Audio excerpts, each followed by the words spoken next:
Good morning, Elm Street Eagles. It's Miss Jo coming at you from my house in Charlottetown, Prince Edward Island. And yesterday in my introductory video, I promised that I would be presenting some strategies and some ideas to help people who are maybe feeling a bit nervous or having any difficulties coping with the physical distancing and with the fact that we aren't going about our life as normal these days. So I'm going to be using a set of cards that I downloaded from a resource online, Counselor Carrie, and these are my worry strategies. I think when I'm looking at this, everything looks a little backwards to you guys. Oops. Maybe there's a way I can fix that in editing. So the first card that we're going to look at, right here, it says, I can pay attention to my body. I notice the sensations in my body when I have worries. When I notice these sensations, I can take a moment to remind myself, I can calm my body and my mind. So there are lots of things that we can't control. Like we can't control what's happening in the world, and we can't control the coronavirus. Luckily though, in PEI, we're doing a really great job of controlling its spread. We don't have any community cases as of this morning, and that means that most islanders are doing a really good job of staying at home, just like Dr. Heather Morrison is asking us to do. So that is something that we can think about when we're worried about the coronavirus, or we're worried about the spread. We can think about what we can do, and our part is we can stay home, we can wash our hands, and we can make good choices like that.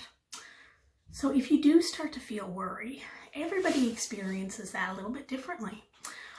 If I'm worried, sometimes I'll notice that my breath starts to be really shallow and short, like, and that makes our bodies feel more worried, because then it feels like we can't breathe very well. So our breaths, we want them to be nice and deep and down in our belly. And you should see your belly rise when you breathe, and it should be nice and deep through your nose, like, hold it for a moment and then.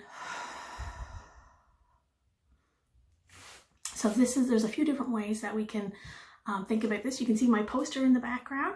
It's smell a flower for 5 seconds, and then hold your breath for 3 seconds, and then blow out a candle. So it can be like, imagine your favorite flower.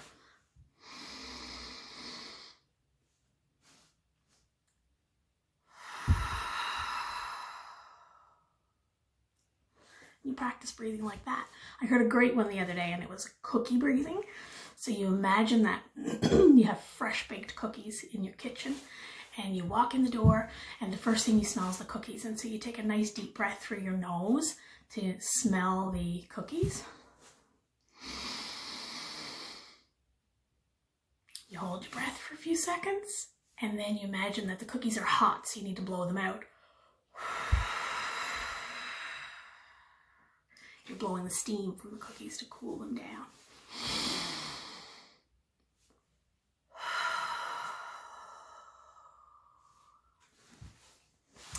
So that's one strategy you can use. If you're like me, you feel that when you start to worry, that your breath starts to get really short or really fast. Some people might find that they feel like they have butterflies in their belly, and to sit and close your eyes and feel what that feels like.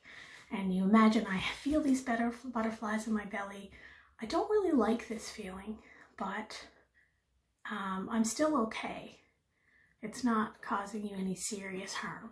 So you acknowledge the feeling, and then you accept it, and you say, it's okay to feel this way.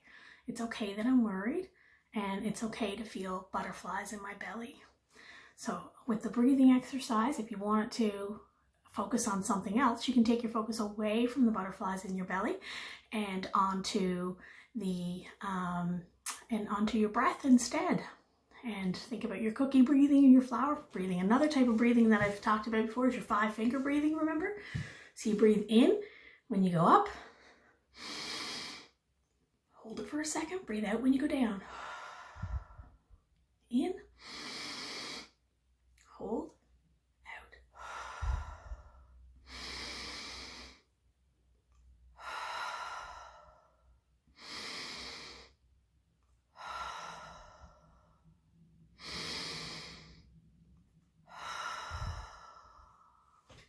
and that one's our 5-finger breathing. So there's a couple of different techniques that you can help if you're feeling worried or stressed out. Those are some things that you can do. Some things you do have control over is how you respond and how your thoughts are. All right, well, thank you for joining me again today. I will make another video for you again tomorrow. And until then, take care and stay safe. Bye.